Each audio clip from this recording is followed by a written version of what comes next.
옛날 옛적 어딘가에 사람들과 동물들이 행복하게 공존하는 선택의 숲이라는 특별한 마을이 있었습니다. 이곳의 주민들은 피터 싱어의 효과적인 이타주의 이론을 실천하며 살아가고 있었습니다. 그들은 개인의 작은 선택이 어떻게 큰 결과를 가져오는지 중요하게 여기며 매일의 삶을 꾸려나갔죠.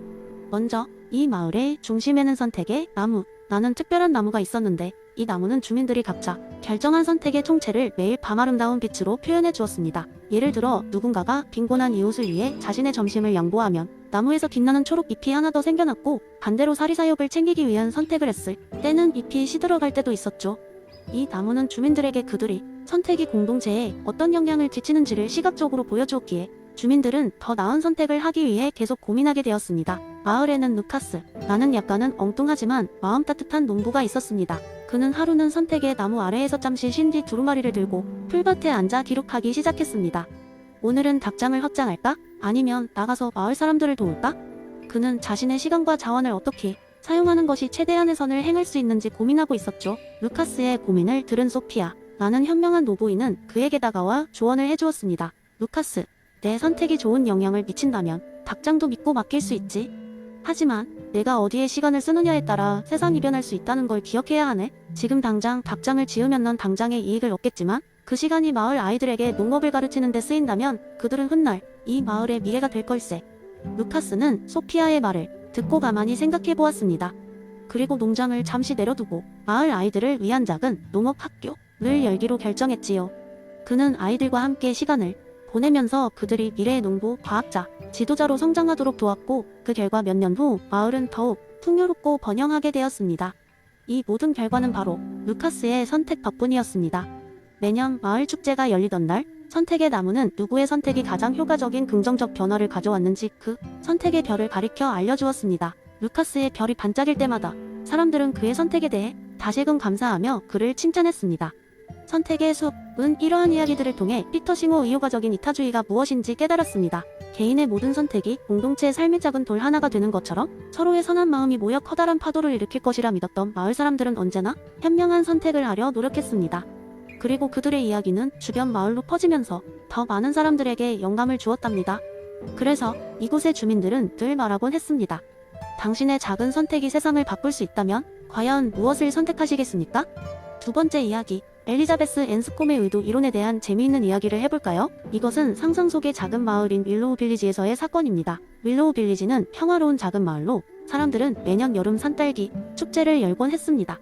이 축제는 마을 사람들을 하나로 묶는 중요한 행사였으며 마을의 제빵사였던 올리비아가 항상 중심에 있었습니다. 그녀는 축제의 하이라이트인 거대한 산딸기 파이를 구워 마을 사람들을 기쁘게 했습니다. 하지만 올해는 예상치 못한 일이 벌어졌습니다. 전년도 축제 후반부에 파이가 부족했던 경험을 되풀이하지 않기 위해 올리비아는 작년에 사용했던 양보다 훨씬 많은 산딸기를 준비했습니다.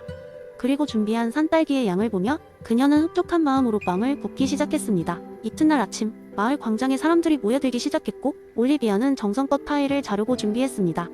그러나 파이를 한 조각, 두 조각 먹은 사람들의 얼굴이 서서히 찡그려졌습니다. 산딸기 파이라는 이름에 걸맞게 새콤달콤해야 할 파이가 이번에는 지나치게 시큼한 맛이었습니다.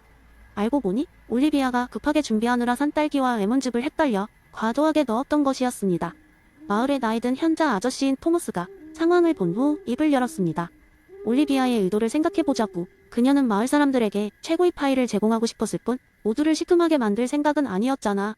이때 안젤라라는 마을 주민이 손을 들고 의견을 보탰습니다. 토머스 아저씨의 말이 맞아. 그리고 올리비아가 지난해 부족했던 파이를 떠올리며 이번엔 모두가 충분히 먹을 수 있도록 하려는 선의를 가지고 있었잖아요. 앤스콤의 의도 이론을 잘 이해했던 토머스 아저씨는 모두에게 이런 이야기를 전했습니다. 우리가 가진 상식적 도덕성 측면에서 어떤 행동이 단순한 실수 때문에 잘못되더라도 그 의도가 선했다면 우리는 그 행동을 이해하고 용서할 수 있어야 하지 않겠어? 사람들은 고개를 끄덕였고 더 나아가 서로에게 과거 오해와 실수를 떠올리며 화해하는 계기가 되었습니다. 이후로는 산딸기 축제뿐만 아니라 마을의 다른 행사에서도 사람들은 타인의 의도를 먼저 이해하려고 노력했습니다. 올리비아는 물론 그 이후로 다시는 그런 실수를 하지 않았고 매년 맛있는 파이를 만들었습니다. 이렇게 마을 사람들은 앤스콤의 이론을 실생활에 적용하며 서로의 의도를 헤아리고 이해하는 법을 배웠습니다. 그 결과 마을은 더욱 따뜻하고 상호 이해가 넘치는 공동체가 되었지요. 그리고 이 이야기는 윌로우 빌리지 전설로 남아많은 이들에게 의도의 중요성을 가르치게 되었습니다. 세 번째 이야기. 어느 여름날 고즈넉한 시골 마을에서는 매년 열리는 진지한 삶의 탐구라는 독특한 축제가 열렸습니다. 이 축제는 주민들이 윤리적 문제를 실제 삶의 맥락에서 해결하는 능력을 겨루는 대회였습니다. 각기 다른 배경과 경험을 가진 사람들이 모여 다양한 시나리오를 통해 윤리적 결정을 내리는 방식으로 진행되었습니다. 올해의 대회에는 특별히 눈에 띄는 참가자가 있었습니다. 그는 마을의 젊은 철학자 민준이었습니다. 민준은 버나드 윌리엄스의 이론에 강한 영향을 받아 그 이론을 실생활에 적용하는데 열중하고 있었습니다. 대회의 첫 번째 시나리오는 다음과 같았습니다. 마을의 유일한 우물을 사용해야 하는데 물의 양이 한정되어 있습니다. 모든 사람들에게 조금씩 나누어 주어 부족한 물을 아껴야 할까요? 아니면 즉각적인 필사적 필요성을 갖춘 사람들을 우선시해야 할까요? 민주는 이 질문에 대해 깊은 생각에 잠겼습니다. 전통적인 이론적 적분은 균등하게 분배하거나 긴급한 필요에 의해 우선순위를 두는 두 가지 방향으로 나눠질 가능성이 큽니다. 그러나 민주는 버나드 윌리엄스의 주장을 떠올리며 마을 사람들의 구체적인 삶의 맥락을 고려하겠다는 결정을 하였습니다. 그는 먼저 마을 주민들과 이야기를 나누기 시작했습니다. 예를 들어 마을의 한 모자가 물을 많이 필요로 하는 이유가 병든 아이를 돌보고 있었기 때문이라는 사실을 알아냈습니다. 또 다른 사례로 한 농부가 물을 이용해 야채를 키워 먹을 거리를 제공하는 중요한 역할을 하고 있다는 사실도 발견했습니다. 이런 식으로 민주는 주민들의 삶을 세심하게 관찰하며 각자의 필요와 그 필요가 발생한 맥락을 이해하려 노력했습니다. 민주는 주민 개개인의 요구를 이해하고 난 후 공동체의 윤리적 판단을 결정했습니다. 그는 특정 개인의 긴급한 필요와 마을 전체의 장기적인 이익 사이에서 균형을 찾고자 했습니다. 모든 사람들이 최소한의 물을 받을 수 있도록 하면서도 긴급하게 물이 필요한 몇몇 주민에게는 조금 더 배려하는 방식으로 물을 분배했습니다. 이렇게 함으로써 그는 인간의 복잡한 상황을 고려하며 단순한 원칙에 매몰되지 않고 실질적인 결정을 내릴 수 있었습니다. 대회가 끝난 뒤 민주는 자신의 접근 방식이 윌리엄스의 이론과 어떻게 맞아떨어졌는지를 설명했습니다. 그는 구체적인 맥락과 개인의 경험이 어떻게 윤리적 판단에 중요한 역할을 했는지를 보여주며 마을 사람들로부터 큰 박수를 받았습니다. 이번 경험을 통해 마을 주민들은 추상적인 도덕적 원칙에 의존하는 대신 실제 삶의 상황을 고려하는 것이 얼마나 중요한지를 깨닫게 되었습니다. 이후로도 민준의 이야기는 전해 내려와 시골 마을 사람들이 윤리적 문제와 직면할 때마다 서로의 삶과 맥락을 이해하고 존중하는 문화로 자리 잡게 되었습니다. 이렇게 버나드 윌리엄스의 이론은 실제 삶 속에서 빛을 발하며 사람들이 진정으로 윤리적인 삶을 살아갈 수 있도록 돕는 중요한 지침이 되었습니다. 네 번째 이야기. 옛날 옛적 마을의 산골짜기에 위치한 작은 오두막에는 현명한 철학자 에포스가 살고 있었습니다. 에포스는 그 지역에서 가장 지혜로운 인물로 알려져 있었고 많은 사람들이 삶의 조언을 얻기 위해 그를 찾았습니다.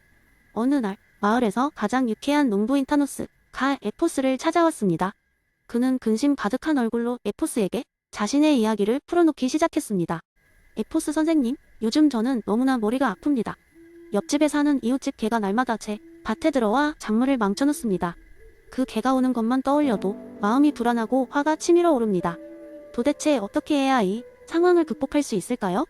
에포스는 타노스를 유심히 바라보며 잠시 생각에 잠겼습니다.